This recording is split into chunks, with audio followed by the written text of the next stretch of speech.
Welkom by ons verkenning oor die impak van vennootskappe in die moderne bemarkingsmengsel. Vandag sal ons duik in hoe strategiese alliansies bemarkingspogings verbeter.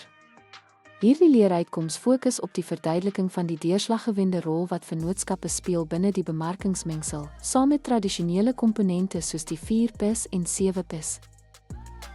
Vennootskappe is strategiese alliansies waar besighede saamwerk om wederwysige bemarkingsdoelwitte te bereik, wat help om hul bereik uit te brei en aanlyn teenwoordigheid te verbeter. Deur vennootskappe kry maatskappye toegang tot nuwe markte en klantesegmente wat moeilik of duur kan wees om op hul eie te bereik. Samewerkings maak voorsiening vir gedeelde verspreidingsnetwerke, wat koste kan verminder en bedryfsdoeltreffendheid aansienlik kan verbeter. Die kombinasie van hulpbronne, kundigheid en tegnologie deur vennootskappe lei tot innoverende produkontwikkelings en verbeterings in diensaanbiedings.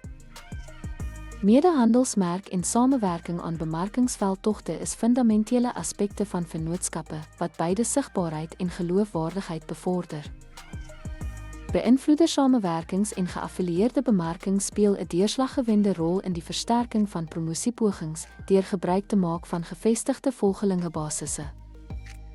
Strategiese alliansies help om risiko's te deel wat verband hou met nuwe ondernemings en markuitbreidings, wat dapper stappe meer hanteerbaar maak. Deur saam te werk met aanvullende diensverskaffers, kan maatskappye geïntegreerde oplossings bied wat toegevoegde waarde en gerief bied. Vennootskappe gaan nie net oor die uitbreiding van omvang nie, dit verbeter ook die kliëntervaring, verhoog tevredenheid en lojaliteit. Dankie dat jy by hierdie sessie oor die rol van vennootskappe in die bemarkingsmengsel aangesluit het. Omhels hierdie samewerking om groei te dryf en jou besigheidsdoelwitte te bereik.